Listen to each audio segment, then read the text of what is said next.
Welcome to Reef Beef. My name is Rich. And my name is Ben. And we are coming to you with Reef Beef, the world's #1 vulgar language reef podcast. So if you have little children, make them leave the room. Actually, if you have little children who you want to protect in a bubble and have them never grow up, have them leave the room. If you want them to be responsible, healthy human beings, let them stay. Give them some Reef Beef matches and send them on their way. That's right. They know what all the words are already anyway, so get over it. But anyway, tonight on the show, or today, whenever the hell you're listening, we're going to be talking about a bunch of stuff, including... It's a menagerie. Including water flow. That's going to be like our main course. I want to talk about water flow. We've got some beefs. We've got some updates. But just before we started to record, Ben... Oh, my hat looks so good. Ben started talking to me about super glue, and then he said, I've been doing it all wrong, and now I'm doing it all right because of you, Rich. And I figured we need to hear what the hell that's about on Reef Beef. What the hell is that about, Benjamin? I mean, a lot of us do this for a living, and there is just no way that all of us can know how to do everything the best way that it can be done. And that's why, I mean, I'm a fan. It sounds stupid to say I'm a fan of my own show, but it's not that I'm a fan of me, but I'm a fan of that I'm learning stuff by cross-pollinating with Richard so often.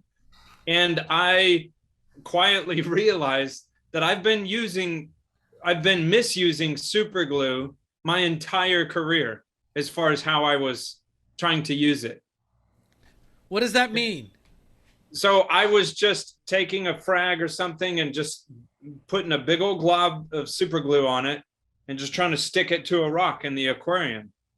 And so this last did that work or not? What was the problem with that? It just doesn't go. It's funny because none of us can know everything. And when we did that show, I was like, oh shit, what? And then I've been doing it this whole week in those 2 new installs that I did. I've been, slowly adding corals to them. And dude, to be honest with you, it's changed my game because I can now easily put corals where I wouldn't think that I could pull that off before. So before, when you just put a super glue on a frag and try to place it somewhere, it just wouldn't stick, right? And you put it underwater and it skins over, and then you start bumping it and squishing it around on this rock. And honestly, I was like, well, that's not the way to do it. So I was like, screw super glue. Okay. So it didn't work. And so you said, screw super glue. So what are you doing now? Well, now I'm putting a big blob on my finger. And Lord knows all of us coral people, we're used to getting super glue on our fingers. But, I'm not a coral fragger. And so it's not, I don't have to mess with super glue that often.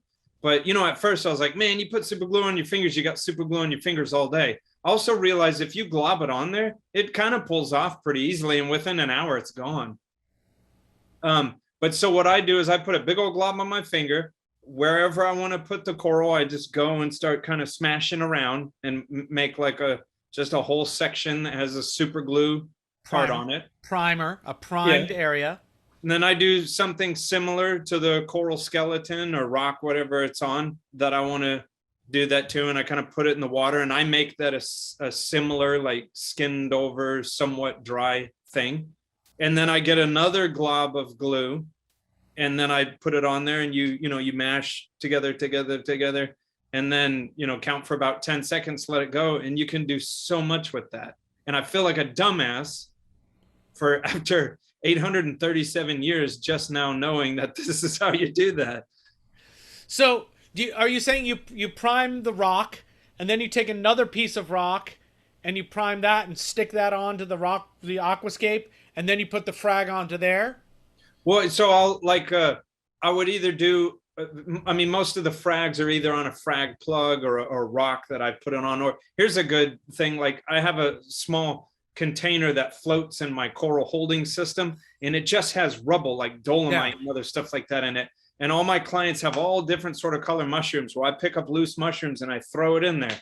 Next time I go through there, there's a pretty purple or red mushroom stuck on a chunk of dolomite. Because that's another thing that I've found through messing with super glue. I used to think that you can take super glue and super glue a Coralomorpharian, a mushroom, onto something does not work. No, you Does not work. You can't glue soft-bodied things. Yeah. So, I mean, I've always had it to where I put the mushrooms on like a chunk of dolomite or a little piece of live rock. But now, you know, that's what I'm gluing onto things, and can glue things onto vertical surfaces and other places where I was like, man, I can't put a coral there. Now I can. So all of a sudden, all this new real estate opens up. For real. For real. Wait. Now you gotta. I'm so happy, because some people give me such grief about super glue like that, and I'm like, you don't even get it, man. I'm excited for you now to start experimenting with, you know, using super glue as an aquascaping tool now, because you can put some big crap onto other crap with the super glue. That'll be my next try, because it's interesting because it sounds sketchy. Yeah, but it's not. Yeah. I was at a client yesterday and he has a big gold torch. Like, this thing could be worth $1,000 probably. A big gold torch, huge. But it is so weird. We grew it from a little piece, but now it's like the size of my hand. Well, it had this one little spindle that it was all sitting on. Well, it sucks. I bumped it with my hand. I was like, son of a bitch. And me and the client are real cool with each other. And I just straight up told him, like, dude, I popped that gold torch off. And he's like, shit. And he's like, I'm no good with super glue. And I was like, hold on. I was like, I did that method and glued the hell out of it. And it's rock solid. Awesome. Oriented in the way that he wanted oriented. So no fuss or muss. No big deal. The only trick with the big stuff is, like, you prime the area and then you put it on the thing you're going to stick to it. And you be liberal with the glue. And then you stick it on and you smoosh it around, but then you pull it and push it. You pull it and push it. And when you pull it, it exposes all the strands that are under the skin and helps them become solidified fast. And then you push them together again, and all of a sudden then you've got this huge surface area that is tacky and curing immediately, rather than a gob that's insulated from the water that's going to make it cure. And you can do that a few times and you can feel it start to stiffen up. If you do it too much, you're too late, and then you just got two things with plastic on it. But if you do it and you pull it a little bit and shove it back and squish it, all of a sudden it goes, you're like squishing and it goes kunk. And and then I love that too. I've done it now dozens of times, but when you do that 10-second count, and I'm used to like slowly moving your hand, and it's like, crap, it didn't work. And it's like it's welded onto there. I'm not joking.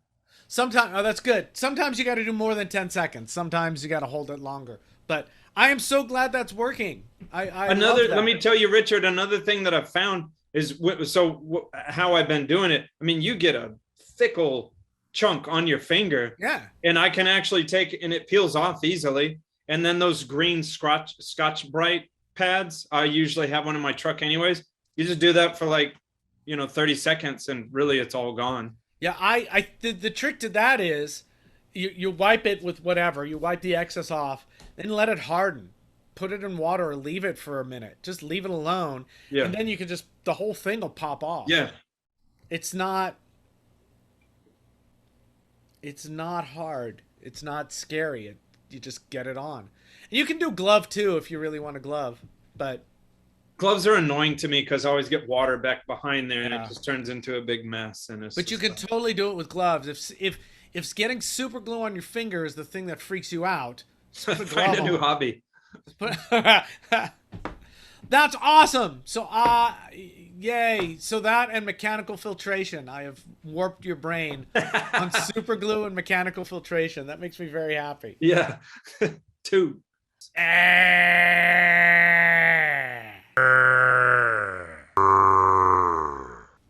Hey, Richard, I know a good place to get all your saltwater aquarium devices from. Like what? I need to get some F-Aptasia. Where should I get it from, Ben? I know where. Where?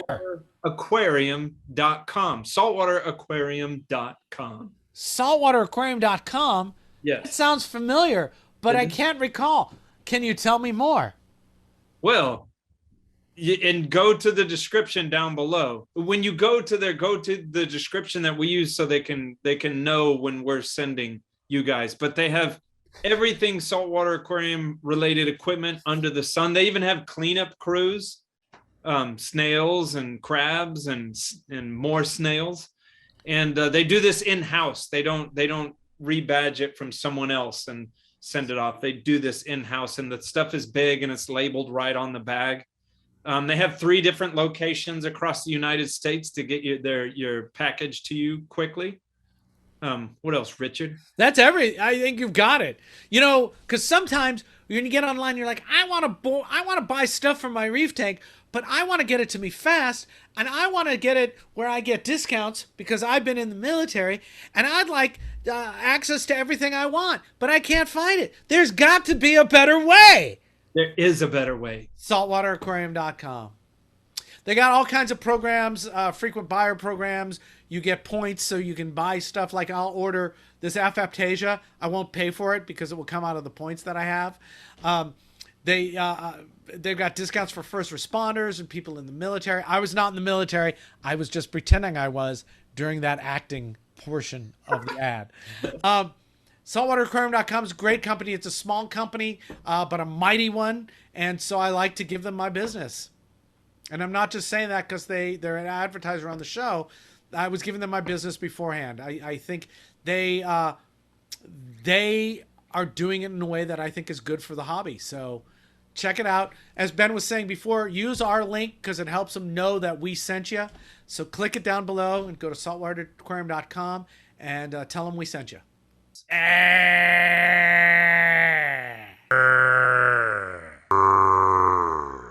So what's going on behind you there? There's a lot going on behind me. Goodness gracious. Here's one thing.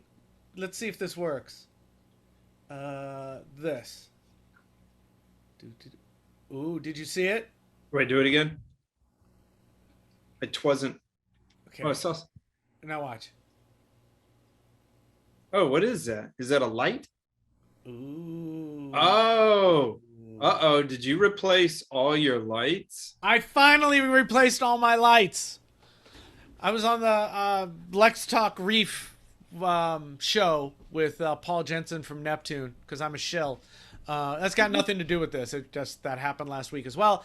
And then I was finally able to get some more lights. So all the lights in the house are now, what are those called? Skies? Sky. Yeah. No radions? And the radions are, there's some G4s in a box right here. 3 of them. And then one G4 replaced my G3 as my algae growing light because I pretend like I grow algae.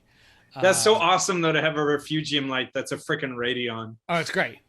I just leave it on and off because there's so many issues with getting the radions attached to the apex properly and stay attached, especially where I've got the radions and the WXM, and they're all not. Maybe not for long anymore with that merger. Yeah, I hope so.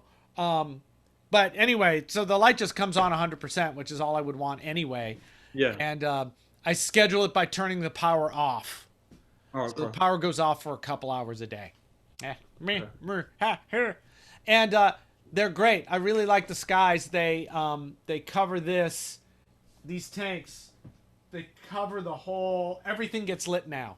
There's not sky is a little bit bigger than a radion. Correct? Yeah, it is definitely bigger than a radion. Okay. It's not so easy for me to flip my lights around like it used to be. But let's see. It's almost like it's 2 radions. Yeah, it's almost like the surface area of 2 radions. Well, what's the wattage comparison? It's about the same. I mean, it's not like they've just spread out the LEDs over that surface area, which gets you a more even distribution and a wider distribution of light. So the G30, the XR30s are a little bit tight. They don't get to the edges. At the lab at the academy, I use XR15s so you could spread them out. Yeah. And that got me a pretty decent coverage. Front to back, not as great, but side to side, much better. But for this particular size tank, which is what, 33 by 24 deep, these skies cover it really, really nice. Are your tanks in the back? Are those sort of like 40 breeders, or are they a little bigger than that? They're custom. Yeah. So they're 34 inches, I think, long, 18 inches tall, and 24 inches deep. Oh, let me tell beefers that don't know this. This is kind of an old school thing, but so you can find the gallonage of a rectangular square by length times width times height in inches. You'll get a big old number, and then divide that by 231. That will tell you your gallons. Yeah. There's other ways to do it too, but that's the old school way that we. Or get online and type in tank volume calculator, and you will get several of them. I like Hamza's stuff because Hamza does some other cool calculators as well. But we'll talk about calculators another time. They're cool. And there's only one thing I just realized today about the skies that that is a negative, but it's not much of a negative. There's no red LED bulb in it. Really? So, yeah, there's no reds. Necessarily a bad thing? There's ambers. Uh-huh. Unless I'm totally wrong. But I was using the reds on the Radions for coral spawning. So okay, I'd flip like a switch nighttime viewing. Yeah, and a red light would come on at 10%, and then I could see everything without affecting the corals. Don't necessarily have that with the sky. I wrote to them, and we'll see what Paul says about it. Okay. Because there's no way to make red. It's primary. So it's not a big deal. I would just run some other tiny LED light that was red there and have the apex turn them on. It's not a huge deal at all. Hey, let me say a scientific thing as a non-scientist, and you tell me you're wrong. You're wrong. I mean, so you can use red to do nighttime viewing in saltwater because red is one of the first spectrums that doesn't make it that deep in the water. So a lot of corals and fish don't really register that spectrum. Correct? Sure.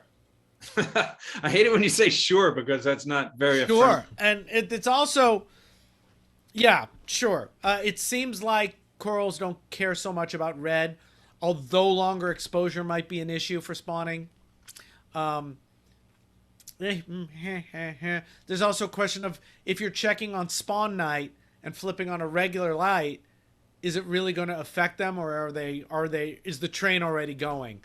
Yeah, that's true. Nobody really wants to do that experiment because we want the coral to spawn.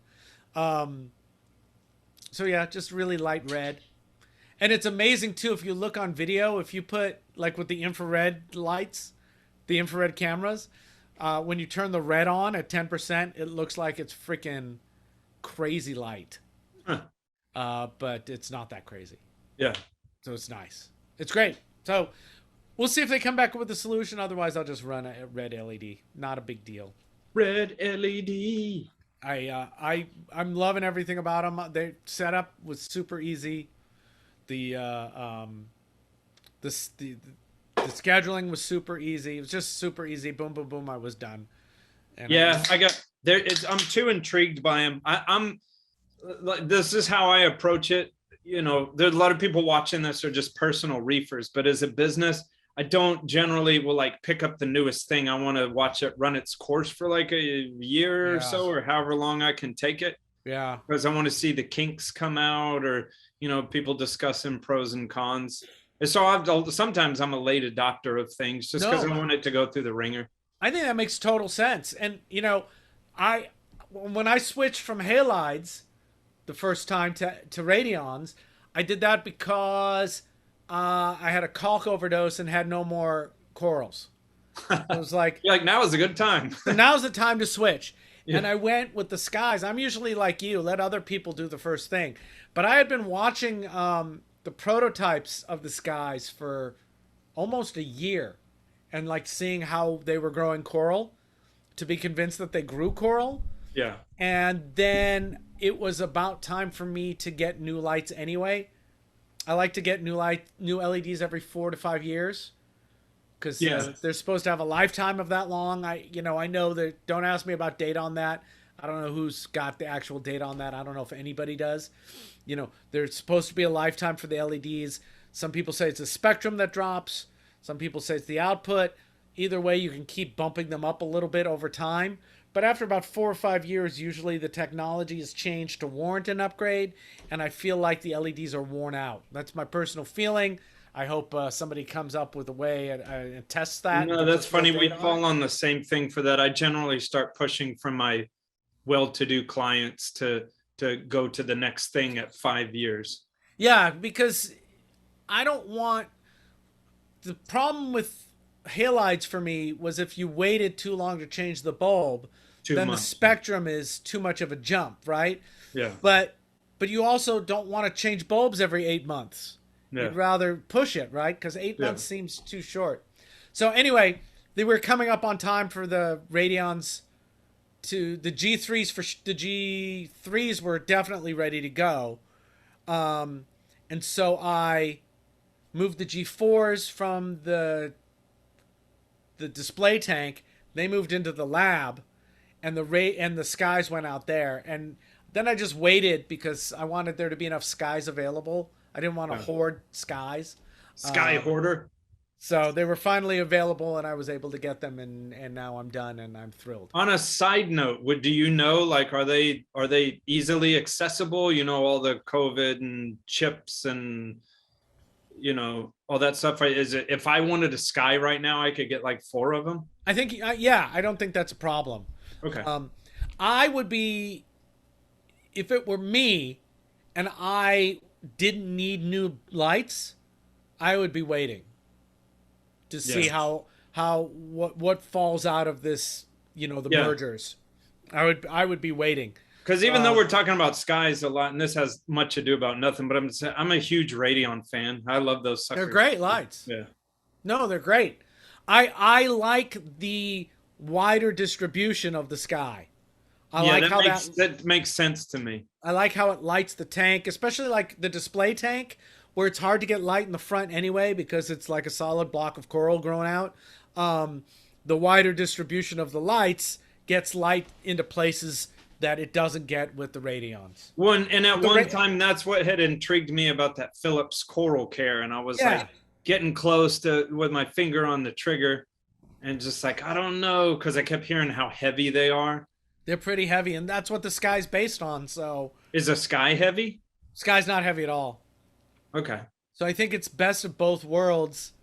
And you know, like I said, I've had them for a year almost now in the display, and stuff grows fine there. So I'm not worried. But I only change lights when I have to change lights, and so now I probably won't really pay attention to lights for the next few years because something would have to come out that was incredible to make me change in the middle. Why would I change halfway through the life of?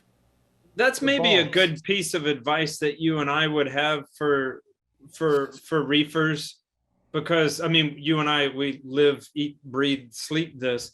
It's like, you're like, what light should I get? It's this or that. Like, kind of pay attention to the latest news that's going out, and try not to buy the model 2021 vehicle when 2022 is just about to come out. You know, try to see where you land on that. Try to, you know, read the tea leaves, I guess I'm saying. Yeah, although we also said, you know, you might want to avoid the 2022. So it's an interesting thing. You just have to make a decision about what you want out of your lights.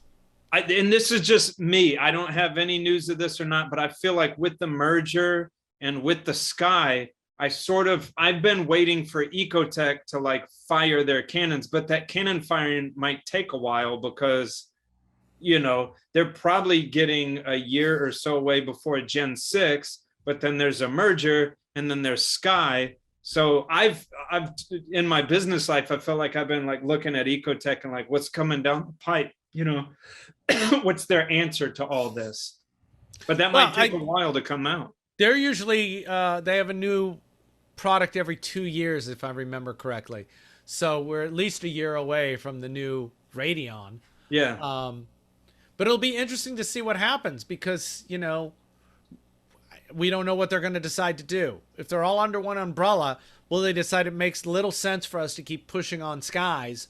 Or will it make sense to go, hey, you know what? The Sky Ecotech, you guys should now refine this because you guys do lights more than we do. Yeah. So here, now Ecotech is essentially responsible for 3 product lines of light that are all AI. different, right? AIs are different from Radions, which are different from Skies. So I think that's great. They're all different for different reasons. You know, it's like the different pumps. Yeah. I use different in-tank pumps in different situations. Some situations call for a gyre. Some call for a vortex. Some call for a wave. They all produce different flow. So it's not like one is better than the other. It's which is the right tool for the job. And I'll tell you, business-wise, when you're setting up tanks all the time, like all those pumps, there's a time and a place for every single one of those pumps. A gyre will work here. I'd like to use an MP40 here, but it won't fit because it's built-in cabinetry. So I'm doing this. There's a time and a place for every single pump that's out there. And in my display, as it grows in, there's every single pump. Yeah. You know, there's what is in there right now. There's 2 waves. There's a Siche.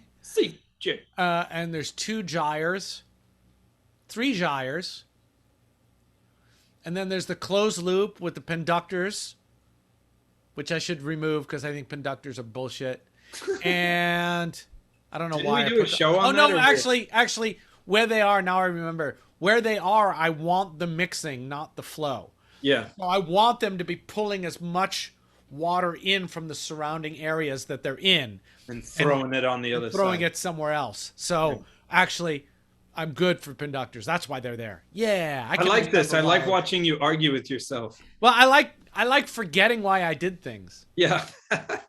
So yeah, I got a lot of different pumps because water needs to flow different ways in different places. In a cramped ass, janky. Oh my God, your coral growth. Yeah. That's what you don't aquarium. think about. Like you first set up a reef tank and it's got a gyre here and a gyre here. And you go several years down the road, you know, or whether it's you or like a client is like, it doesn't seem like the flows that, because there's this big acro that grew out into the middle. And so you got to get this and you got to put, I mean, flow is constantly changing. The main course today was going to be flow anyway. And I guess we got into it. So let's just talk about flow and how do you set up flow? You were just saying, you know, as you're basically my interpretation of what you were saying is when you set up your tank, you set up your flow a certain way. And as soon as you start putting corals in it and they grow, changes. All that goes out the window, right? Because all of a sudden you block things. So let me ask you this, even though I have my answer. Setting up a tank, a new tank, how do you decide we might be jumping ahead of ourselves. Are we? Let's see. How do you decide how to set up flow in a brand new tank? You know, it depends. It depends how big the tank is. But like, let's say take something like a 300 gallon that I know. See, as a business, I don't do like purely SPS dominated tanks. It's too much of a headache. But I certainly have lots of SPS in almost each and every reef tank that I do. But I like to go with bigger pieces of equipment that I don't run as hard. So like on a 300 gallon, I might put an MP60 on there and just run it down like 10, 20%. And as the tank matures, you know, you go a ways down the road. The same thing with like the gyre, like the Red Sea gyre, they have 2 sizes. And even though I think in the beginning that I could get away with the smaller size, I'll probably make the client get the bigger size and just run it slower. So that there gives me the room to evolve the flow once I get there. Yeah, I would agree with that. You can never have too much flow, which is a lie, but you often can never have too much flow. And so I always go with the bigger pump if possible, because and just run it lower. Yeah, because if you want to turn it up, you want to be able to turn it up. And if you can't turn it up, you go, ugh. Yeah. So then you're buying a whole nother pump. Let's talk about flow in general for a sec, because like when you're setting up a new tank and you want to do an aquascape because you want to have corals and you want to have flow, what does that mean? How do you decide how you're going to have flow? You know, how are you going to set up your rock work before you have coral and then have flow that makes some kind of sense? So I think there's a couple things you got to know.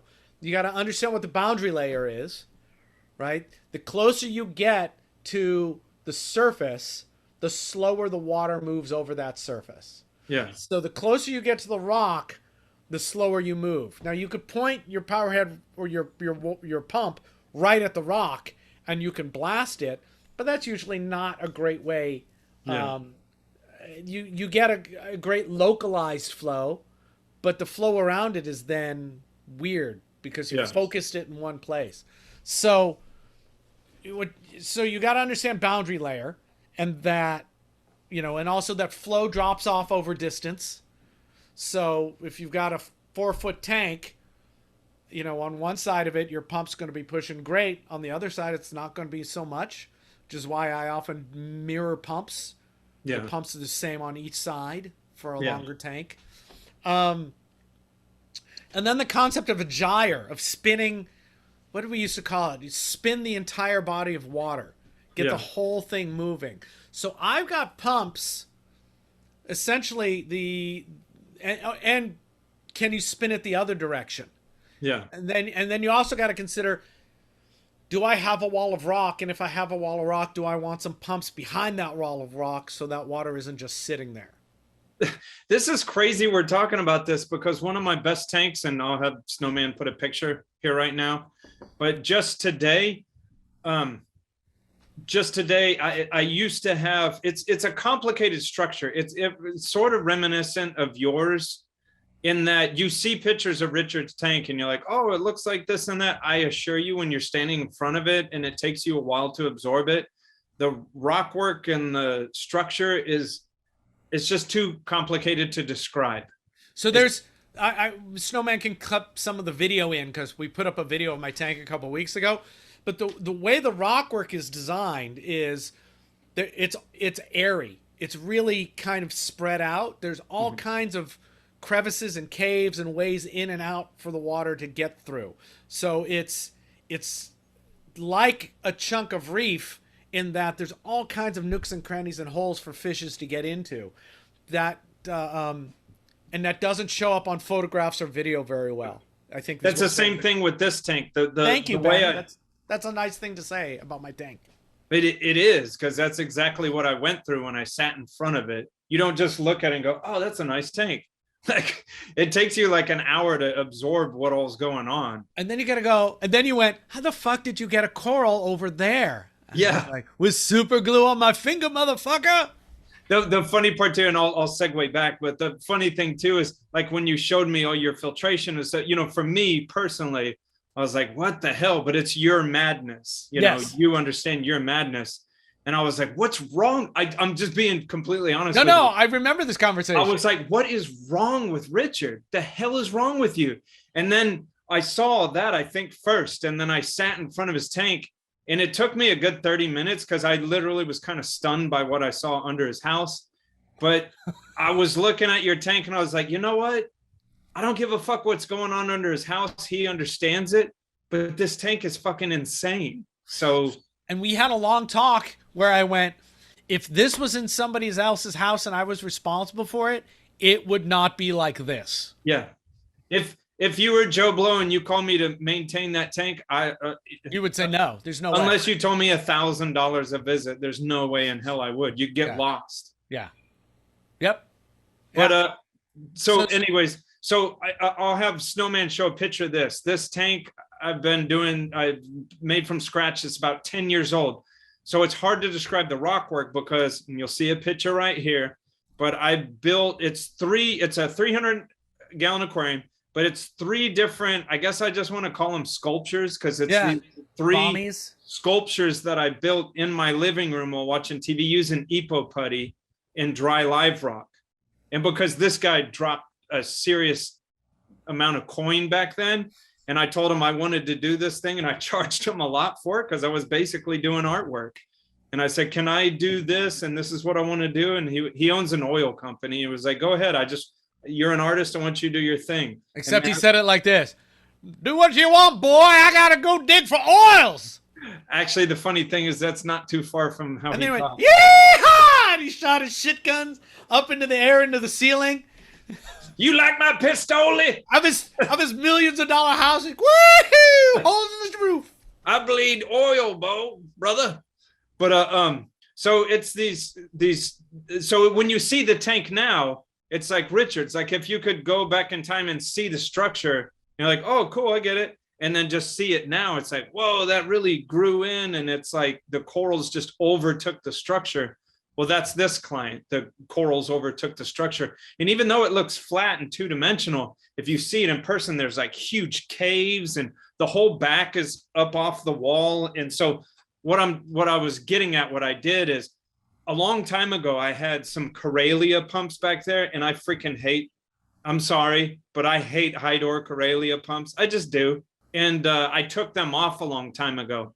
Well, I used to get good flow back there to kind of flush out the backstage, but I went without that for a long time, and he has been having a little bit of algae issues, and I'm sort of in a way grasping at straws, but I went and got a Scape Voyager 10. And again, talking about how pumps have a time and a place, the back of this tank has 2 built-in overflows. So what I had to do is I had to take the magnet from the Scape and go into the overflow and stick it to the overflow, pushing back behind the rockwork to the other side. So you don't even see the damn thing. But then it was crazy. I knew it was going to do it, but it flushed everything out, and it was like a blizzard whiteout. And so I changed about 30 gallons wet skimming, because wet skimming takes particulates out real well. And it was just pulling out like dookie water. It was insane. You remember when you came, one of the things I did was got your skinny ass arms down into my long ass overflow to pull that old Tunzi magnet out. Yeah. Because that's what I did. I put the magnet on the overflow to be in that one place, but it didn't. It was because I remember I asked you, I was like, "Why is that there?" And you're like, "Well, it's there because I can't reach it." And I was like, "Ooh, I'm a diabetic skinny freak. Yeah. I can do it." What does that have to do with anything? Yeah, look at these guns, dude.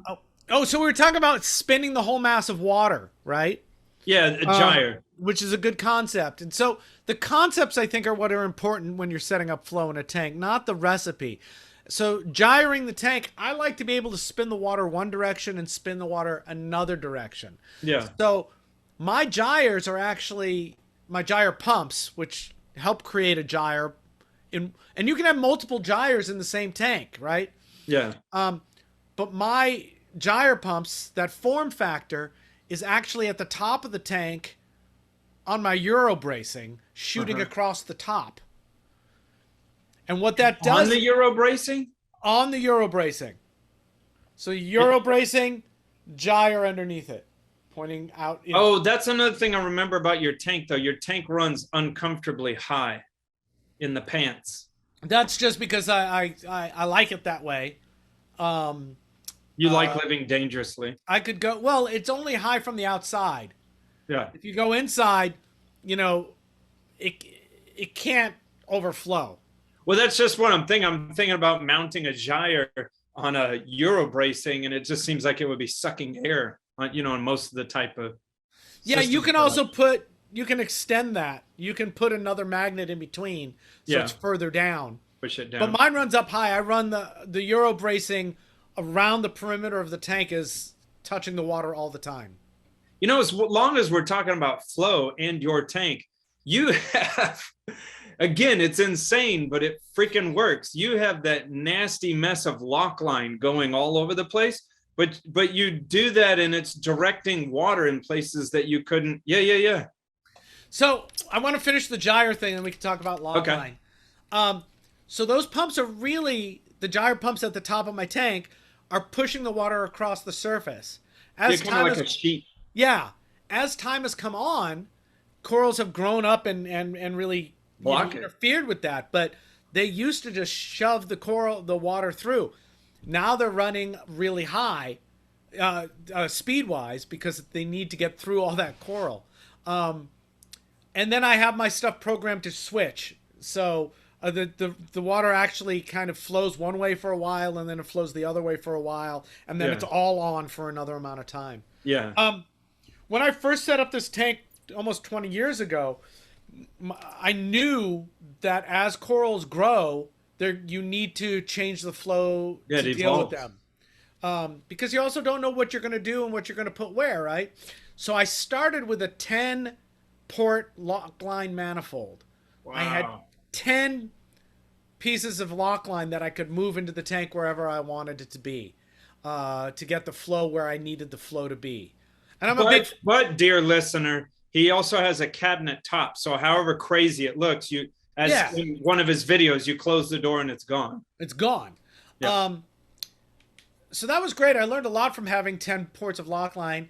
I also learned it's a pain in the ass, and I don't want that much. And also, in-tank water motion pumps got better over time, Yeah. right? Yeah. So they were not as good. When I started, there were AquaClear 810s Yeah. in my tank. Or what, 802? 802, 802. 802. Is that right? 802 or 810? I think I you're believe right. it's 802. 802. And that was like main circulation. They had in that the big tank. annoying Venturi nipple on the Yeah, that we used to glue shut. Yeah. Yeah. And an Antmaster 3K. Yeah. That which is like the top of the line at the time. Yeah. But 10 Loc-Line ports is a lot, and they end up blocking light, and I don't like that. Even though it was only a little bit of light. So I reduced it down. I think now I have 3 pieces of Loc-Line. And then but now there's way more pumps in the tank, but you can't really see those. But it's still, I don't know, in a tank as overgrown as yours, it still seems necessary because it gives you 3 little things to adjust around and just blow out a corner that I can get flow down through a gap in the rockwork to an area that is visible from the outside of the tank that you wouldn't be able to grow corals in unless you had water flow in there. I mean, otherwise it would be a detritus trap, choke out stuff in there. Yeah, and nothing RTN all over the place. Nothing would grow there because there's no flow. Yep. So, and I also use spin streams because I don't like a direct jet. I only have really one direct jet, and that's the main return. Are you talking about that VCA end piece? No, it's a different thing. It's smaller than that. I forget who it's made by, but it's got gearing inside of it. Okay. And so it does rob some of your flow to move that paddle, to move the gearing. Yeah. But it's got a little nozzle that spins it around. Okay. It might be High Door that makes it, actually. It's called a spin stream. And I use... Brought to you by the same people who made Slap Chop. Slap Chop. You can use it... You can jam it right into the nozzle of the Loc-Line and it stays. So now I've got 3 Loc-Line things, but because I didn't like the shadow, for 2 of them, they come from the back of the tank. Yeah. And they go to the left or the right. Let's say they go from the back of the tank, then they go from the left, and they come to the edge along the Eurobrace, and then they go to the front of the tank, and then they go along the front of the tank. So it's like a big, There's really nothing wrong with that. Bypass around. Yeah. The thing that's wrong with it is over time, Loc-Line gives way. It doesn't. Yeah, and salt creep starts coming out of it. And they start to crack. Yeah. So that's why I have all of this Loc-Line Holy that I cow. purchased. It's like you own Loc-Line. Because it's time to replace all the Loc-Line. Yeah. Because No, I mean, being around Loc-Line for so long, especially with the UV exposure from lighting. Yeah. So you'll if you're moving around, you're like, whoa, that moves too easily. Well, you'll look at that knuckle and it just has a crack in the knuckle that's making it move too easy. Or if you move around, water drips out of different places. Yeah. The crack is bad. Water actually sprays out. Yeah. And then you just like readjust it. And they drip for a while, which is, here's a good thing about the Euro bracing, right? I can have it just drip right over the Euro bracing. Go back into the tank. And it eventually gets back into the tank. When it sprays, it's a little scary, but you just kind of move it back and it stops spraying. But I had enough spraying that I went, it's been 4 years, maybe. So, yeah.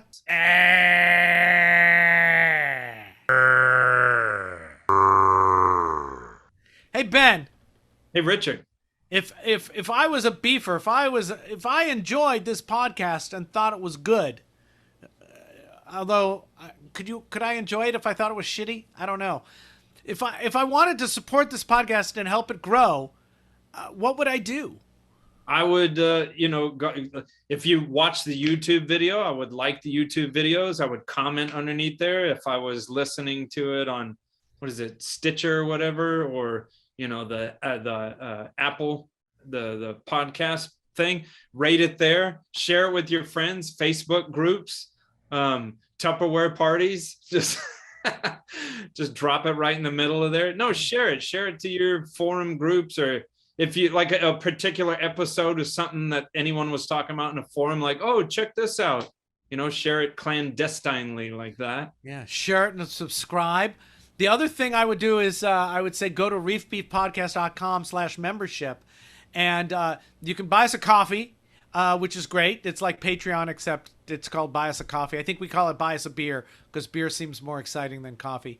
Like coffee. And but the membership is only a little bit, like $3 more than that. And there's 3 levels of membership, and it gets you different access to us. So a lot of the Ask Reef Beefs are coming through the membership, which we really like a lot because, then we want to answer the questions that people listening have to ask. We don't want to make up questions. And we use that money, for hookers and blow.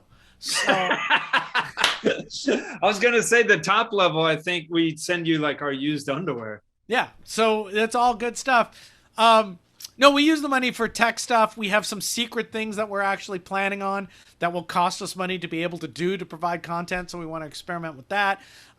We need new computers every once in a while to be able to process everything because Snowman's only one person. And so yeah, the money does help us out. It lets us do things that we couldn't normally do, and we really appreciate it.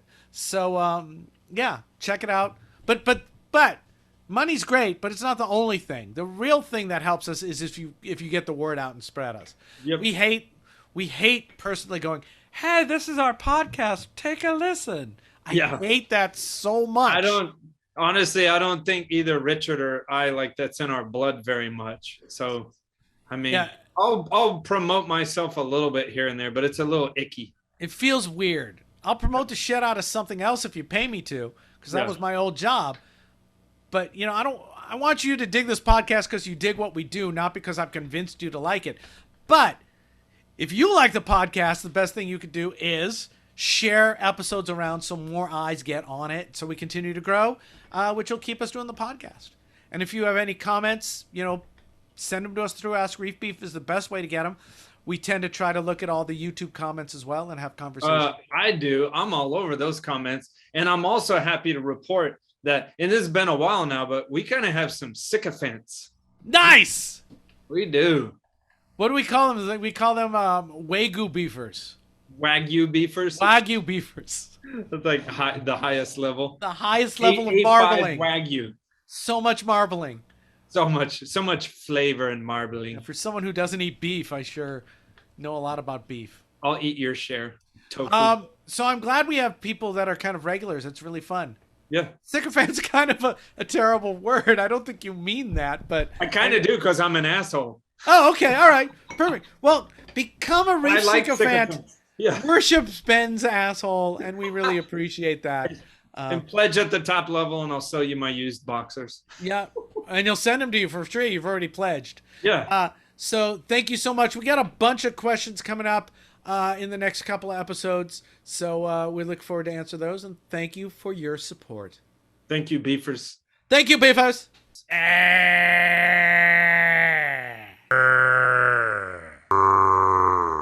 It's time to replace it all. Talking about flow, it is funny because those of us who do and have kept reefs for a long, long time, you don't realize that in the beginning because you think like, I got these pumps and this is going to be good forever and ever. Well, there's no even telling how long you're going to be a hobbyist or how long you have the tank or how long anything. And you just got to know that, man, I would almost say on a reef tank, the piece of equipment that has to evolve the most in the long run is your water flow makers. Absolutely. I mean, you can set it up with one way and leave it alone, but I see a lot of people setting up their tanks and they have like this kind of low aquascape, and then they have their pumps up high, and they're like, well, I'm not getting much flow by the coral, by the, and so then they move the pumps down so the pumps are directly on the, and it's like you don't have a holistic understanding of how flow works. You And know, so the weird thing, this phenomenon, I don't know what it's called or anything, but like you can have really big circulation pumps on a tank, and you can, all the time on my clients' tanks, and you can look in the corner and just detritus is just building up, and you're like, what the hell? I've got like 2 MP40s on this 75-gallon aquarium, like cranked, and you can, it's the most insane thing. You can put all these circulation pumps everywhere, and I can still show you dead spots. absolutely, man, aquascaping and corals, aquascaping really impacts flow because it's a literal block. Yep. And it's going to send, and it will slow down the speed of the water. So even if you think it'll bounce off that, it bounces off much slower. Yeah. And much It more loses velocity. Yeah, and much more distributed. So if you can get the whole, and that's one of the reasons when I talk about it, you get the whole body of water moving. That takes time. So we used to say you want random chaotic flow. And it's like, but you gotta have the flow go one direction long enough for the water to build up its own momentum and really start to get moving. You can't just flip this on for 10 seconds, then this on for 10 seconds, then this on for 10 seconds. You end up with water that ends up not going anywhere. Again, this is so funny that we're talking about this, because just today, that same tank that I was talking about where I put the Seache Voyager 10 in the back and it caused a whiteout. Well, it's funny. You can never tell what your circulation pumps are doing any more than when there's detritus all in the water. Yeah. It's almost like when you go to a trade show, the thing with the beads in it, Yeah. where you can visualize the flow. And so I have all 4 of the MP40s that are on the tank. They're on Mobius. And I was sitting there watching it for a second. I was like, oh, because I have it on like a slow building pulse either side. And it's exactly what you're saying. I was just watching, the water just keeps colliding right in the middle, and it kept scooting substrate away. And I was like, I want to watch it to where, that the pumps on the left shut up until the flow from the pumps on the right, touches that side glass wall. And then I want the ones on the right to shut up in the, because otherwise it was just this fight in the middle. Yeah. I really want to push it that way and then push it this way. So mine, I found the sweet spot to get it really moving in these tanks is about 22 seconds. Mm-hmm. So I want it, a lot of the time, the left side will come on for 22 seconds and then the right side comes on for 22 seconds. And I often do that in the slow pulse mode. So they come on and actually, so the flow is coming this way, this way, this way. Then this side, the flow is coming this way, this way, this way. Then this one turns on, and then the two flows fight for a little while. Yeah, that's what's crazy. Pushes back, and then it's this way. So then you're getting really comprehensive water motion across the entire reef. And there's no way we can tell anybody what to do. That's sort of a little piece of advice, though, is storm your tank. I was just going to say. Kicked up. Yeah. That's what I did. And it will show you what your water's doing. When I first set up these tanks at the Coral Spawning Lab, I spent a bunch of time going, okay, how are we going to make this flow work properly?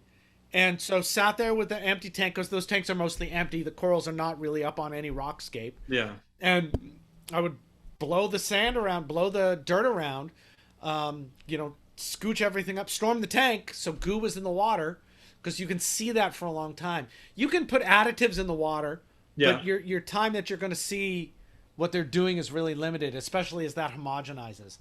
Yeah, like every day you can storm the tank and move it around. Yeah. So, so instead of saying, when somebody says, what pump should I get for water flow? And people go, get 2, Vortec MP40s, you'll be fine. It's like, you're going to have to make a choice of what to start with. And then you're going to have to set up your rockscape. Hopefully you've got an idea in mind about, how are your corals going to grow in and how is that going to impact flow, and that'll make you decide where to put your flow. How are you going to get a gyre going? You know, having a return that punch at the front glass is just seems like a complete waste of everyone's time. Oh, you know what? A old school piece of equipment. Now that we're talking about this, that I have several in my garage right now because they last for forever. Yeah. And I took them back from tanks that came back down, and I put them on one of my new installs as a sea swirl. Those things are badass. I have 2 under the house, and they absolutely make sense in certain applications. A sea swirl. They are a little weird because. Go ahead. I'm sorry. A sea swirl is a device that goes over your tank. It blocks a lot of light, which is why one of the reasons I don't like it. You can extend them, but it's a box, and you plumb a return pump or whatever, a closed loop pump, but a centrifugal pump, not a power head, to it, and then it transfers that flow through a piece of pipe that oscillates that you can put. Do you want me to go get it? You can put, it doesn't matter. No one's going to buy them anyway. But you can put an elbow or a 22 on it, and then your flow sweeps around. That's a pretty slow motor. Yeah, and it can go. What does it do? It does 180 degrees, I think. No, not quite. 170 degrees. 169. Oh yeah. They're very cool devices. It's not going to solve all your problem, but it does slowly sweep the water around. So what application would I use that in? Big open water tank, a tank that had a lot of space. It doesn't work well with a standalone tank. I only end up putting them on tanks that are built into cabinetry where it can hide. So you can hide it for sure. Yeah. They're very cool. I think they kind of went out of vogue. They still exist? I don't know. As pumps got better. Yeah. You know, all of a sudden when you can have this thing in your tank that you can hide, that you can change the flow on and have it change throughout the day. Psst, it's a great piece of kit. Man, I'll tell you the flow thing that changed the most. I know your answer is the same thing, but when we went from impellered circulation pumps to propellered circulation pumps, that was like a massive paradigm shift. Yeah, and so the thing about that was the impeller pumps used to suck from a very specific area, right? So now, we're talking about the gyres on the top of my tank. As important as the flow it's pushing out is the water that it's pulling up. Yeah. Because it pulls from all that area too. So a whole lot of water is coming up to feed that thing, and that helps reinforce the gyre. I mean, you got to imagine that. You're just trying to take water from this section and you're just trying to pick everything up and move it all over the place. Yeah. My tank is actually 2 figure-8s of gyre. One comes, one direction, and the other is much weaker. It's very much harder because one is driven primarily by the return pump, which is at an angle. The other side doesn't have that, and I thought about putting 2 returns and having them, be over each other so they don't actually touch. Yeah. But I don't want more return flow. So in comes my Loc-Line manifold to save the day, and I get much more flow in that direction because I can now. You're like a weird mishmash of Loki and Loc-Line. Loc-Line. Loc-Line. I was going to blurt something like that out, but I was just it was still cooking in my head. Locky. Hey, Locky. Hey, we should call up Modular Hose and say, we have an advertising idea for you. I got Modular Hose. You should sponsor reefbeef.com. Yeah. Reefbeefpodcast.com. And be careful when you Google modular hose, because that could bring up all sorts of stuff. All kinds of stuff. So I guess I would say, if I am giving people flow advice, I would say get your box of water, set up some rock in it, think about flow, think about how it actually works. And think about what you're trying to keep. Flow doesn't work the way people think about it initially. They think they've got to be pointing an outlet from a pump towards something to get flow. Think about holistically moving the water, getting the entire body of water to turn, and then set it up and play with it. And you could get a limewood air stone and pump air bubbles into the tank so you can watch how the flow goes. Yeah. The flow is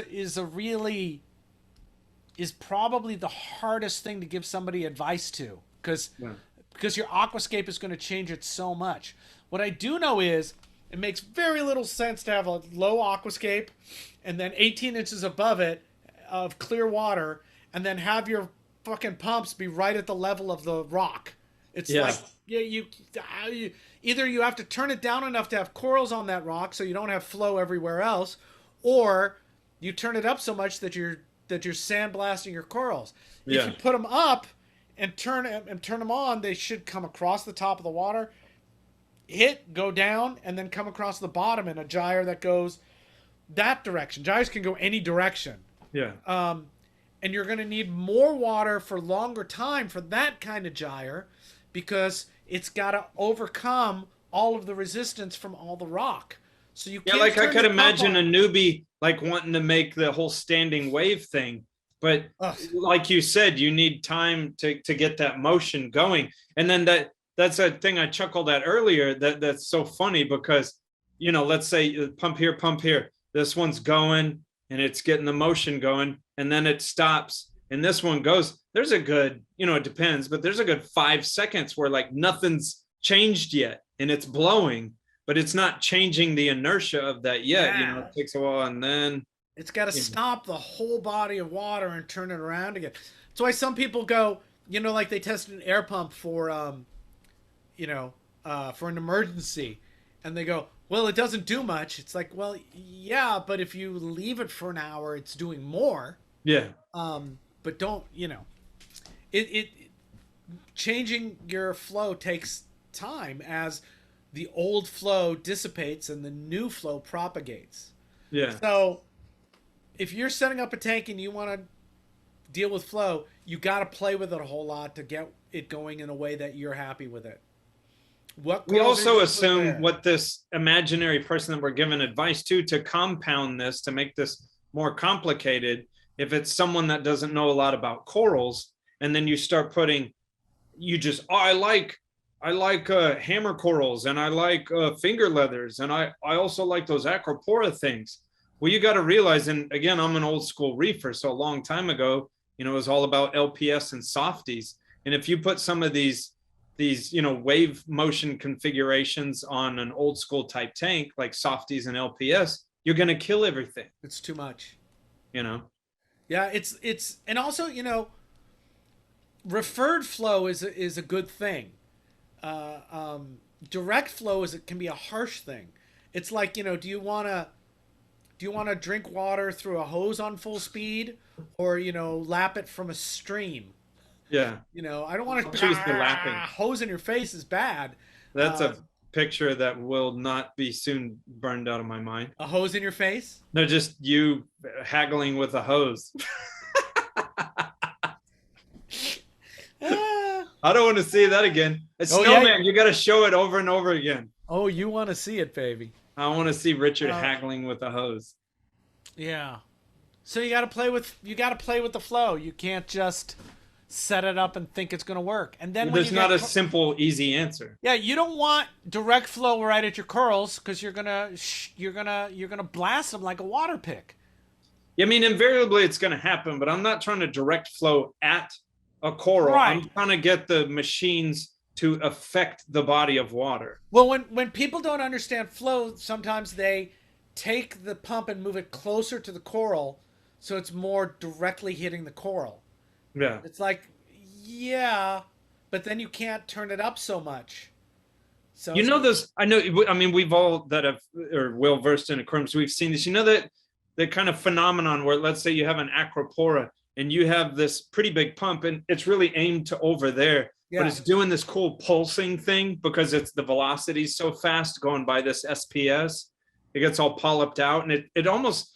See, that's so weird. Like, it almost makes little micro environments of water flow, But a coral can Did that make sense how I said that? Yes. Okay. And a coral can take more flow if the entire body of water is moving. Yes. And the water can be moving at, half a meter to a meter a second sometimes. It's a lot of flow. But if it's only coming from your jet of your pump, it's going to slice rather than enhance. Yeah, like you could see some of those big, like a big Seche or, an MP40 or a gyre, and you see the like gallon per hour. You're like, whoa, that thing pushes 3,600 gallons an hour. What the hell? But it's an area this large that's moving that, which is what you want. You don't want this laser beam blowing corals off their skeleton. You just want things moving the body of water around. Exactly. And you got to play with it, and it's going to change through time. I'm thinking about trying, I've got the pumps on the sides of this tank, and Terrence always is a big fan of putting them on the back. But I can visualize the side-to-side gyre so much easier than the front-to-back gyre that I played with it once and was like, I can't tell what's going on. I also very much like on an open kind of system like this, open Scape, is to have the pumps facing each other. So I get them fighting as they move back and forth across. That plume battle, they hit, and it really moves everything around. And if you can make that battleground shift across the tank, you're really getting a good amount of flow everywhere. And then the last thing I think I would add about flow is that I like it to change throughout the day. And I think about it in 4-hour sections, like your 4 tides, your ebb, your slack, your flow, your slack. Do you do it? Do you think? What do you think at nighttime? Does it make sense? Is it a thing that the reef is more calm at night? No, sometimes kinda. Okay. Right. So that's kind of part of what the lunar cycles do, right? Okay. So the reason you have to check the tides before you go out kite foiling is because the tides change every day. When the low tide is, constantly is shifting, right? And when the high tide is constantly shifting. And there's usually 2 tides in a day, right? And that's got to do with the lunar cycle. Okay. So sometimes at night, the tide is ebbing for part of the night. It's slack for part of the night. Or it's flowing for part of the night. Right? So that moves. I was actually just talking with the Apex people about how do we tie my flow schedules into the lunar cycle. Yeah. Because I'd like to do that. Because I think it's neat. I mean, if your lights can do a lunar cycle, you would think, man, I would almost not understand why we're not already there. How is that not already a thing? I think it's pretty easy to have a pump come on when you want it to come on, but I want different flow states of the pumps at different times. No, that's what I'm saying. How with all this control, you would just, it could be talking between the light and the pump in some program. I'm not saying it's easy. I'm not a freaking programmer. I'm just saying. I got somebody at Apex on it for me now because they had me on the live stream. They said, "What do you want?" And I said, "I want this crazy thing." And they went, "Oh, yeah, I think we could do that." Pump to talk with my light for the lunar cycle and to, So when it's going to be, when the tide's coming in, I approximate the tides coming in and going out with direction. So left to right is the tide coming in, right to left is the tide going out.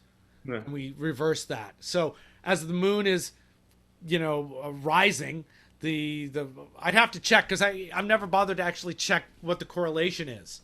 Where the moon is in the cycle in the daytime and how that impacts where the tide is happening or when the tide is happening. I just know there's a cycle. But I would do that instead of in and out, it would be left to right. So I do that now. I fake it. So mine shifts because it's on like a 4.5 hour cycle or 4 hour, 45 minute cycle. So it's not doing necessarily doing the same thing at every time because it's based on minutes, not hours, not time of day, if that makes sense. Yeah. So for a while, most of the flow is going one direction. And as that changes, it starts to slow down and switch. That would be kind of cool. Maybe you're doing that, but not only like your pumps are at 60%, and then an hour later they're at like 50%. Yeah, or how I kind of do it is with different actual kinds of flow. So you were saying, the standing wave is neat, but it's not necessarily the best way to move water around. It can get things to move, but it doesn't really keep the water in a gyre.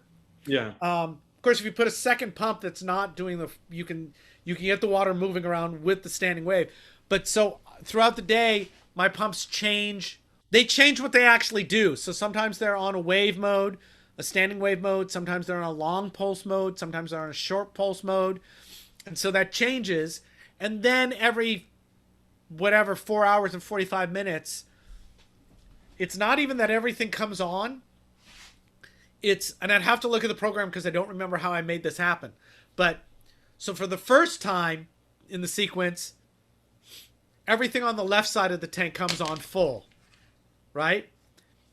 And then for 5 minutes after that, the right side then comes on full as well, right?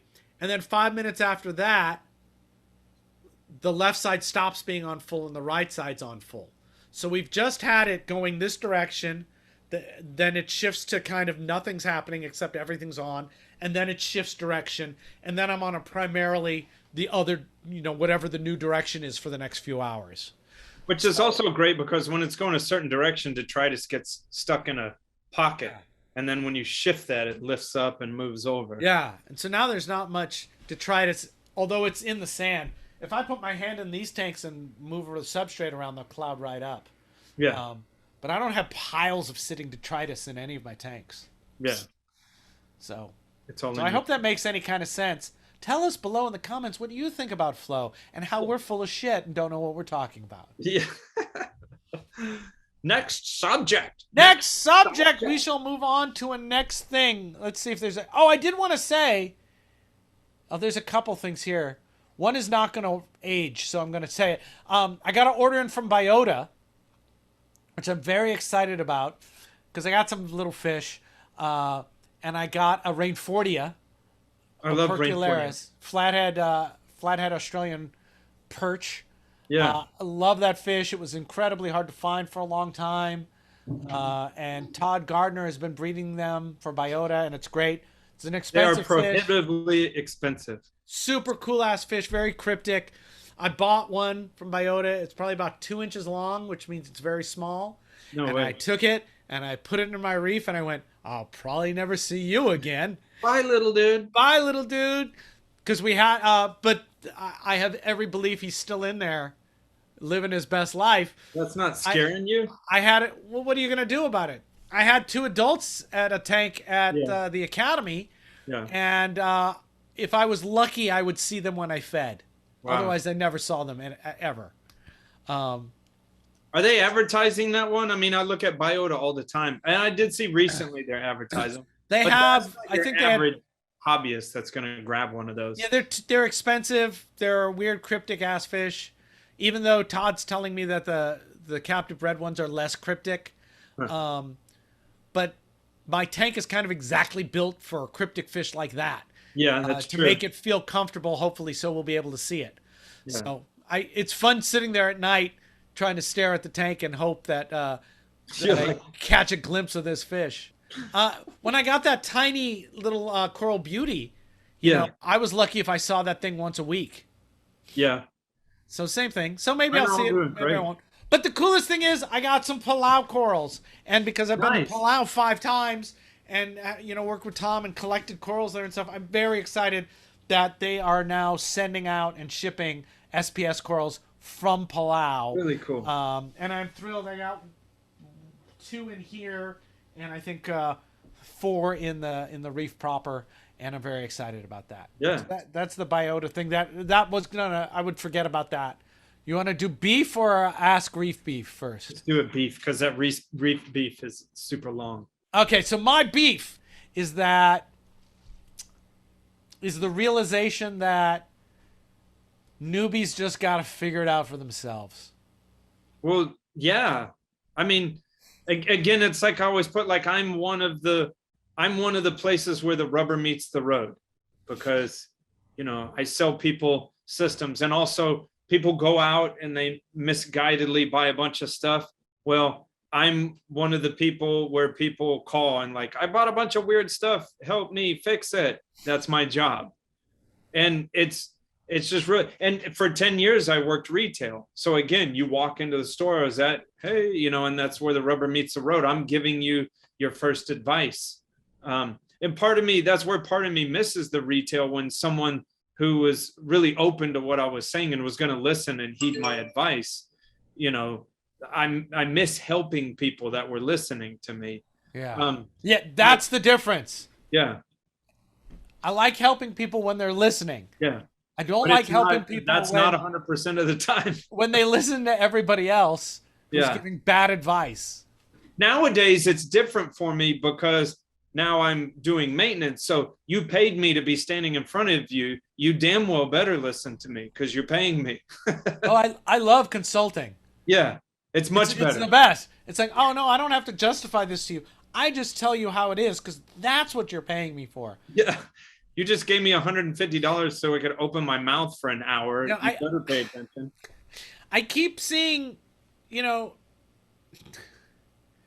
they go, what do I do for dinos? Brother, there's scary stuff out there. And I go, don't do anything. Just shut the light off or just wait. It'll go away. Turn the sand. And then they go, well, no, I'm going to add this thing. Just go onto a Facebook forum, go onto Instagram and look at the comments under a picture. Go into a store, buddy. I'm where the rubber meets the road. Every single day I see scary. It's crazy. People going, you know, what should I do with your tank? And I go, nothing. You've done a lot to your tank. You shouldn't do anything for a while. And then they go, well, I haven't really done that much except for, you know, I added ChemiClean. Yeah. What? Don't do anything else for a while until that resolves itself. One of the main things that pushed me out of retail, and then I went to go become a zookeeper at the Houston Zoo, is just because my brain truthfully doesn't really jive with the retail. Yeah. Just because you have to sell stuff when people walk through the door. And beefers, I mean, I think a lot of beefers know this, but I mean, if you don't know this, the funny thing with aquariums is I've got this problem. What do? 9 times out of 10, the answer is leave it the fuck alone. You know, we talk all the time about algae, and my God, you know, people just want to pour something in the tank. Yeah, and I mean, there's a time and a place for pouring something in the tank, but when you go to the beginner side of it, that's another thing. When you work in retail and all people coming in all day long, I got this problem. What do I got this problem? And you would think that, you know, which there kind of is, but I'm saying you would think that there's a bottle on the shelf. Well, the sales reps that come in for, you know, this, that, and that company, like, hey, you ought to sell more of this. You ought to sell more of that. And my problem with working in retail was like my advice didn't fit with all the bottles of bullshit on the shelf. Man, when you look in the store, you look on Instagram, you look wherever, and someone's got, you know, this bottle of bacteria for this or this chemical for this, and it's like, just do good maintenance. And then the other thing is, so you got a dino problem, keep your corals healthy, do your regular maintenance and all that. You'll burn through it over time. Now, the problem is that you want to be done with it tomorrow. Even if you put chemicals in your tank, you're not going to be done with it tomorrow, and you're possibly going to introduce more problems and a never-ending cycle of problem. Now you're going into the store for another bottle of crap. You know what the problem with your tank is? It's because you've poured 15 bottles of bullshit in there that are all fighting each other. Yeah.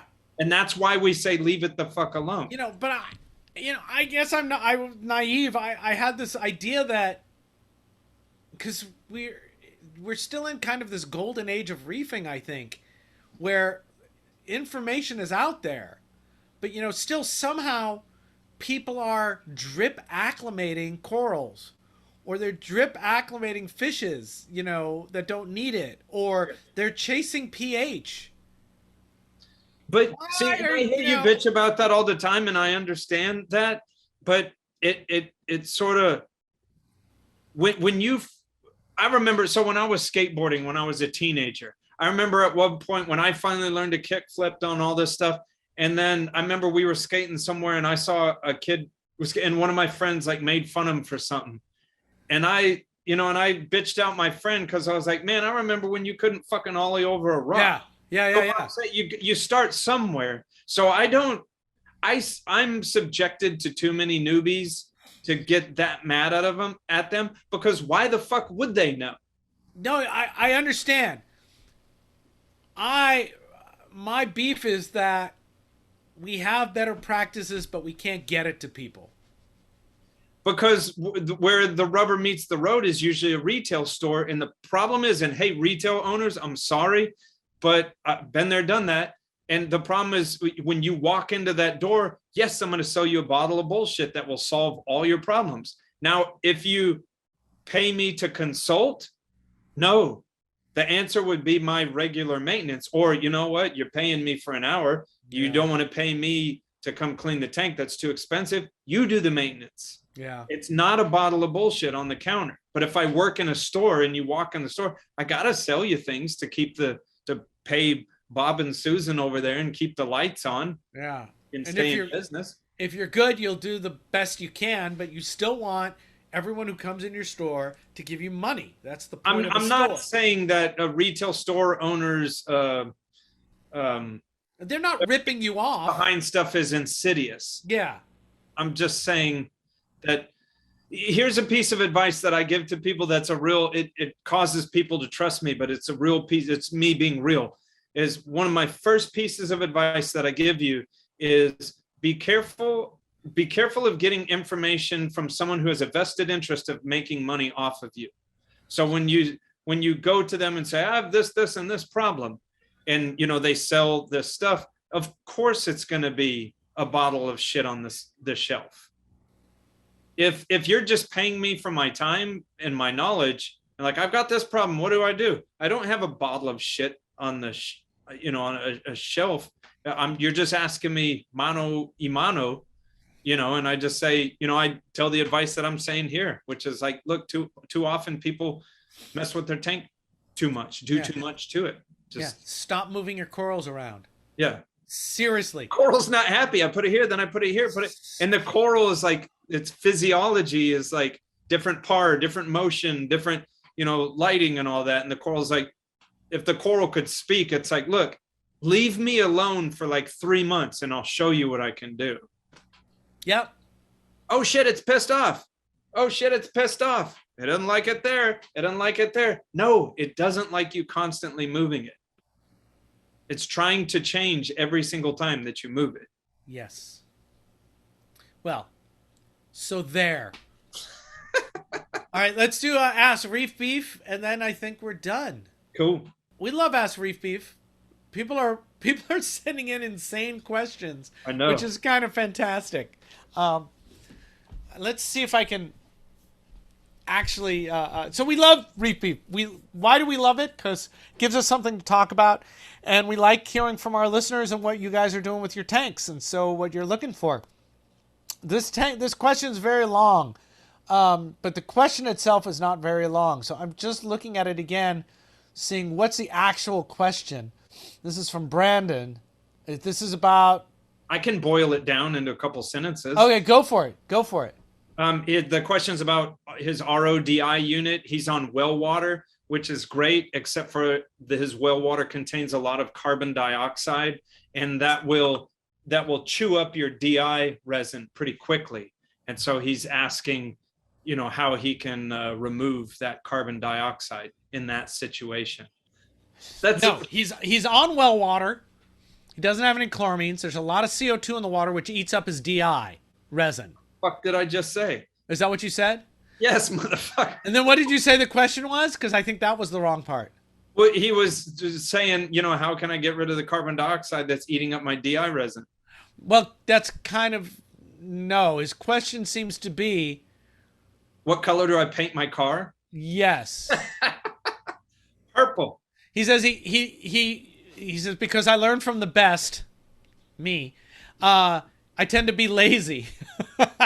And one of the lazy moments was when he left out an exhausted canister of anion resin. Oh. After a couple days, he noticed that went from brown back to blue. Does that mean that it's regenerated? I tried reusing it and haven't noticed an increase, but also have a mixed bed of resin that could be doing the work. I would like to. My theory is that there is likely a CO2 gradient between the air and the resin after it's removed. Maybe the CO2 desorbs out of the media.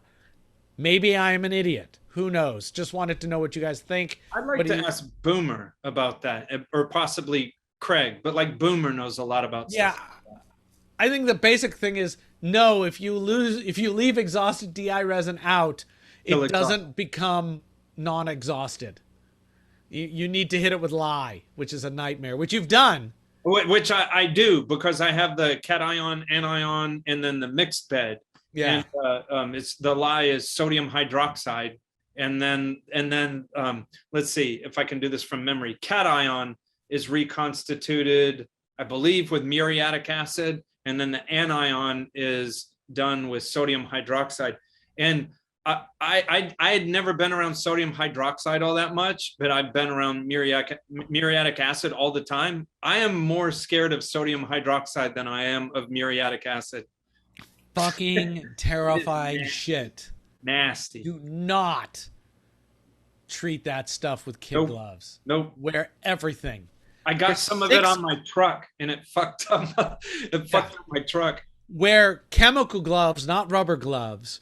Wear an apron that's made out of rubber. Shoulder length. Wear a face shield. Wear 3 condoms. Yeah. I think I've seen what you've seen before, Brandon, with, some DI resin that changes from black to blue. I don't think it's enough. But what I think you should do, and it would be very easy, is just remove that that mixed bed. Use the exhausted bed. Put it in. Let it run for 15 minutes and see what your TDS meter says, pre and post. And I think you'll see that it's the mixed bed that you had on there that's doing all the work. That it makes me think, how I really hate it when you see the videos or the articles that say, the plumbing industry doesn't want you to know this one secret. I hate that. And what if the DI that I sent you? Man, all you have to do is take it out and sit it in the air for a little bit. And it's right. That seems insane. It seems like somebody may have tried that before. Yeah. I sent Ben a video of some guy, and horrendous. It's fucking awesome. It is so awesome because it would work, but I just send it to you to piss you off. It's a really neat idea. And if possibly if I was doing work in the islands, this would be a great time saver. Yeah. They basically took 1/2-inch pipe and they took 3/4 inch PVC, 1/2-inch PVC, and then they took 3/4 inch, or was it the other way around? Metal pipe. They took metal pipe and they basically they heated up pipe and then screwed it into the nipple while it was hot. So they put threads on the PVC pipe. Turned it. They also took a nipple and heated up an elbow and screwed the hot nipple, the hot elbow onto the nipple and made that female. And so all of a sudden they had just slip fittings. Now they can screw them on. And if you live in the Solomon Islands, and exactly you do that, hey, fair enough. If you live in Atlanta, Georgia, and you're doing that, I hate you. Yeah. There were some people, because I followed up on it some more, and there were some plumbing people who were saying, yeah, this is good in a fix. I would never use it long term. But I'll tell you this, because I made a mistake. Because they were like, it won't take the pressure. They're like, yeah, I had it up to 120 PSI because I opened a valve. Yeah. Didn't mean to. And it was fine. You did it? That's what this guy who's a plumber said. Oh. There was no... there was always a guy. No, well, but there were several. But there was nothing about the way this guy was talking. Was like, okay, you're not an idiot. You know stuff about PVC plumbing. Okay. And he said, I don't recommend anybody do this, but I was freaking surprised that it was up to that high PSI and was holding. It sure ain't to code. Oh yeah, Wait, so your fucking reef plumbing is to code? No, but I'm just saying, like, yeah, what they were showing. I'm just saying Yeah. what they were showing. Yeah, no, that's some guy in Russia. That video And then I you sent you. you go to make an insurance claim, and the inspector sees what you did, and he's like, Yeah, "Nope, I whittled my stove out of birch. my refrigerator's made out of a bar soap." I don't understand why it all melted. Yeah, it's all made out of McDonald's straws. Yeah. We don't have McDonald's. It's just Reed's. I just call them McDonald's. Yeah, read. I like stuff like that because it gives you something as a quick fix in case you're in trouble and you need it. And it Although gives. I don't pissed off about. Yeah, and I don't recommend threaded pipe for aquariums anyway. So, who cares? But then Tom from Biota saw it, and he was like, "Hey, you know what? I've done that on Palau before." But I'm like, "Okay, Palau, it makes sense." Yeah, and like when we were setting stuff up in Tonga, it would have made life so much easier. We could have done so many things because in Tonga at the time, a 20-foot length of half-inch PVC was $25. I would normally If you could get it. not understand that, but like 20 years ago, I stayed with some friends. I stayed in the mountains in Guatemala in a house, and the homeowner and me were talking about like home improvement. And like until you're in a third world country and you realize like, oh, and it sounds so naive, but it's like, oh, you can't go to Home Depot? Like, oh, you made your plumbing out of sticks in the forest? When we were in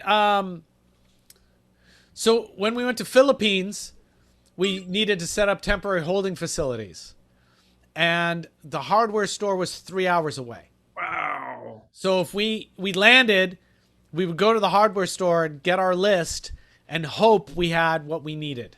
Oh, and as a professional installer, brother, that never happens. It's a nightmare. So there was a lot of tubing and silicone sealant and hose clamps that we brought. Well, We had stopgap measures. we had a pump that had to live down in the water to feed some tanks on the beach. The locals made this for us. I'm not going to say we did this. They cut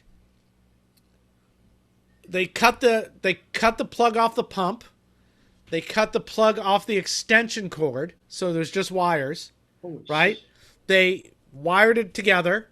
They taped it, and then they put it all in a silicone. They ran it through a piece of tubing, wired it all together, pulled it back into the middle of the tubing, and then silicone the tubing all the way through. Wow. And submerge that? So that could be submerged at high tide. Because the cord on the pump wasn't long enough. Wow. And it totally worked. They're right. There's no reason why it wouldn't work. But we wouldn't do it here. In those situations, like if I watch that, I would like, if we're here, if I'm sitting here and I'd be like, what the fuck are you doing? But like on the, if I were there, I'd be like, oh shit. I mean, because what else are you going to do? Exactly. I would admire that there, but I would chastise it here. Yes, as you do at my house. Yeah. I remember the first time in Palau, it was terrible. But it's also in Palau, if you got to drive 20 minutes, people are like, oh, God, 20 minutes. Oh, my God. I got to drive 20 minutes. I'm looking at you, Bowling. Yeah. No, the town is 20 minutes. But a new hardware store opened up that was right there. Oh, wow. Oh, life is so much easier. Yeah. That's like the hardware store from near your house. I like that one. The little one? Yeah. They don't have everything. If you need a threaded 1.5-inch elbow, they don't have it. Yeah. The other hardware store has. House. Yeah. The other one does. The one around the corner doesn't. Yeah. Anyway, anything else? I think we're done. Yeah, thanks for listening, everyone. I enjoyed talking to you tonight, Ben. Sometimes I really just hate talking to you. And tonight... And listeners think he's joking. Tonight I enjoyed it very much. Yeah. So, thanks for your support. We'll see you next time. Thank you.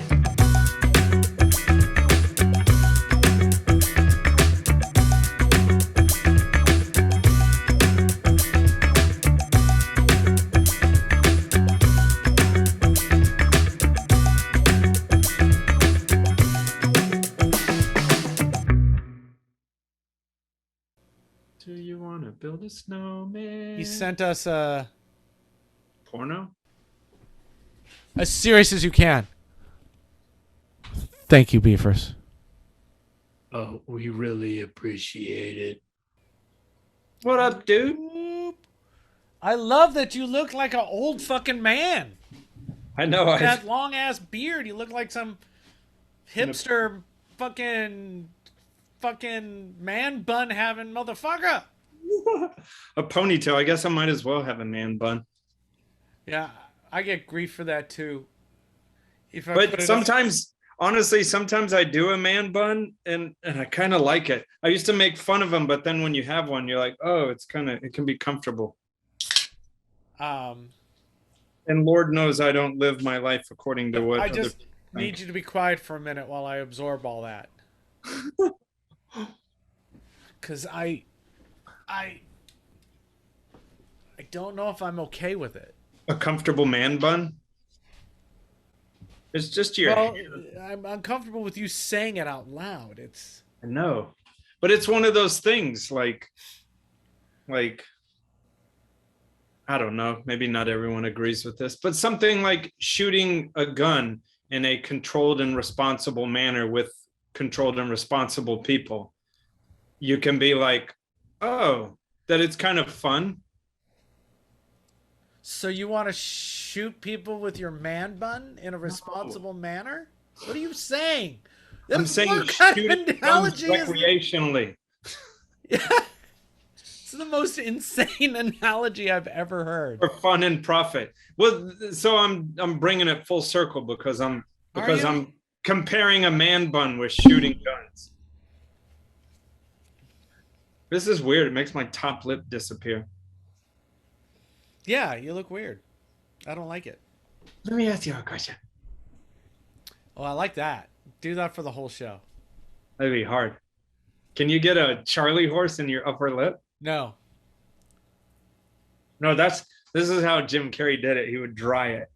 And then go, if your house was to catch on fire, what would you do?